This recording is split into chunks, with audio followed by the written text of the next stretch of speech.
एक ऐसा देश जो अपनी ज़रूरत का 85% से ज़्यादा कच्चा तेल दूसरे देशों से खरीद कर पूरा करता है, वही देश आज दुनिया के सबसे अमीर देशों जैसे अमेरिका और यूके को पेट्रोल और डीजल बेच रहा है। सुनने में यह बिल्कुल पागलपन जैसा लगता है कि जिस देश का अपना पेट नहीं भर रहा वो दुनिया को खाना कैसे खिला रहा है।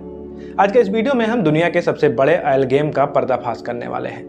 आज हम जानेंगे कि गुजरात के जामनगर में बैठी रिलायंस इंडस्ट्रीज कैसे वेनेजुएला के उस तेल को साफ कर रही है जिसे दुनिया का कोई देश छूना नहीं चाहता, और कैसे मेड इन इंडिया का ठप्पा लगाकर वही तेल चुपके से वाशिंगटन और लंदन के बाजारों में पहुंच रहा है। चलिए जानते हैं इस काले सोने यानी क्रूड ऑयल के खेल को बिल्कुल आसान भाषा में। खेल को समझने के लिए सबसे पहले हमें तेल की भाषा को समझना होगा।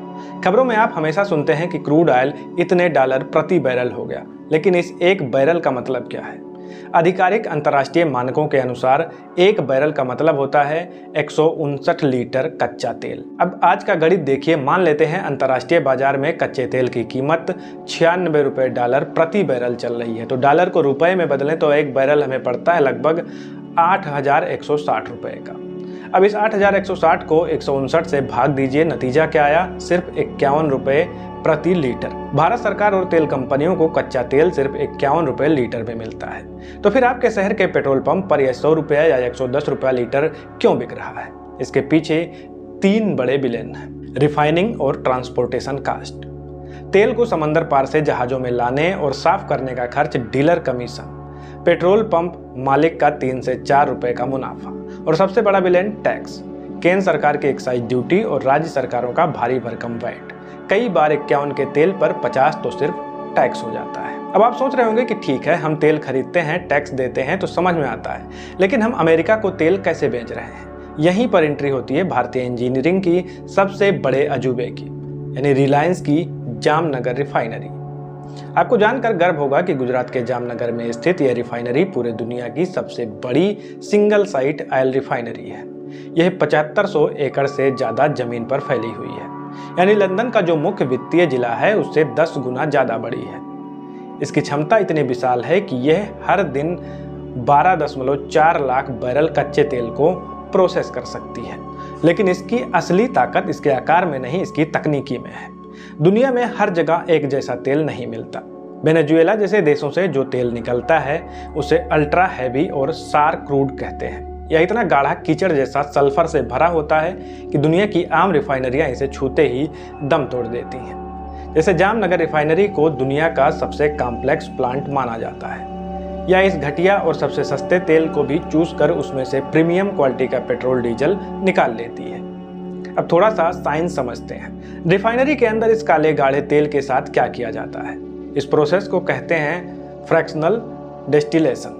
पूरा खेल तापमान यानी हीट का है। कच्चे तेल को एक बहुत बड़ी भट्टी में 350 से 400 डिग्री पर उबाला जाता है, जिससे वो भाप बन जाता है।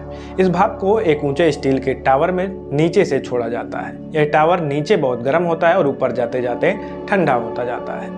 जैसे जैसे भाप ऊपर उठती है, अलग अलग हाइड्रोकार्बन अपने उबलने के तापमान के हिसाब से ठंडे होकर वापस लिक्विड बन जाते हैं। सबसे नीचे जो भारी हिस्सा भाप नहीं बन पाता उससे बनता है डामर, जिससे हमारे देश की सड़कें बनती हैं। 300 डिग्री पर ठंडा होकर जो निकलता है डीजल और भारी जहाज़ों का फ्यूल। 200 डिग्री पर निकलता है केरोसिन और जेट फ्यूल यानी हवाई जहाज का ईंधन।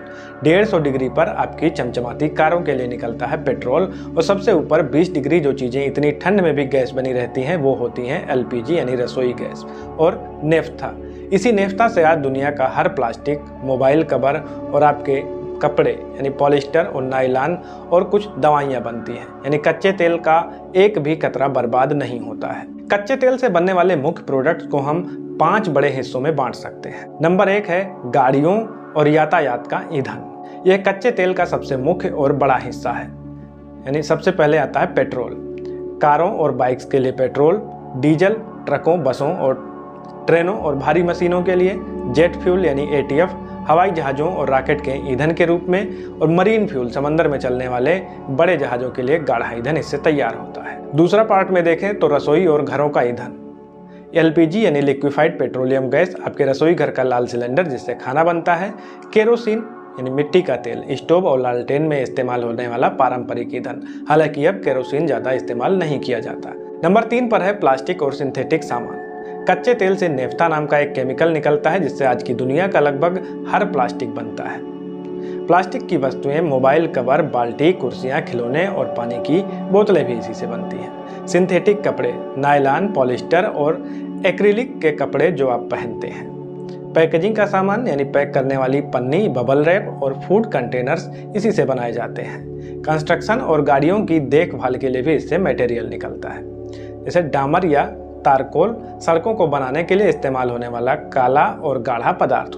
इसी से लुब्रिकेंट और ग्रीस भी निकलता है। गाड़ियों के इंजन को सुचारू रूप से चलाने वाले मोबिल ऑयल और ग्रीस यानी वैक्स, मोमबत्तियां, वैसलीन यानी पेट्रोलियम जेली और लिपस्टिक जैसे कॉस्मेटिक चीजें इससे बनाई जाती हैं। नंबर 5वें पर आता है रोजमर्रा की अन्य चीजें, जैसे दवाइयाँ और पेंट। एस्पिरिन जैसी कई पेनकिलर दवाइयाँ, घरों में होने वाला पेंट और थिनर इसी से बनाया जाता है। डिटर्जेंट और साबुन में भी इसका इस्तेमाल होता है। कपड़े धोने वाले पाउडर और शैम्पू में इस्तेमाल होने वाला सर्फेक्टेंट्स, टायर, गाड़ियों के टायर में इस्तेमाल होने वाला सिंथेटिक रबर भी इसी से बनाया जाता है।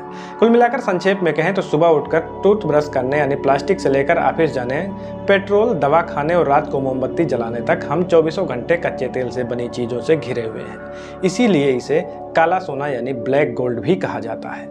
अब आते हैं वीडियो के सबसे बड़े सस्पेंस पर। भारत जब खुद तेल के लिए दूसरों पर निर्भर है तो हम अमेरिका और यूके को तेल क्यों बेच रहे हैं और अमेरिका इसे कानूनी रूप से सही क्यों मान रहा है?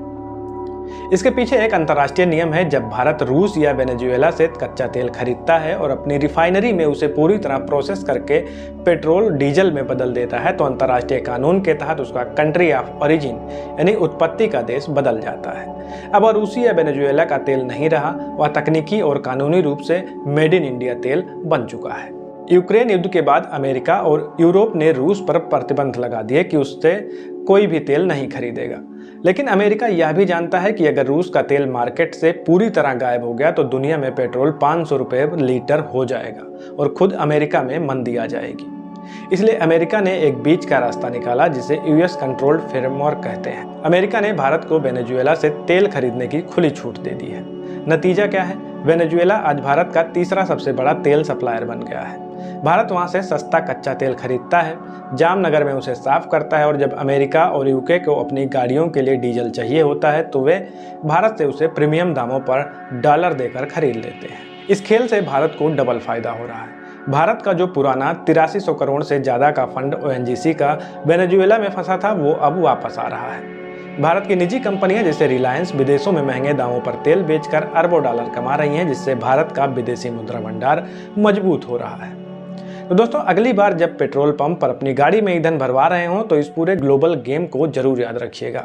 भले ही घरेलू स्तर पर टैक्स के कारण कीमतें ज़्यादा लगती हैं, लेकिन अंतर्राष्ट्रीय मंच पर भारत की यह रणनीति देश को एक ग्लोबल रिफाइनिंग हब बना चुकी है।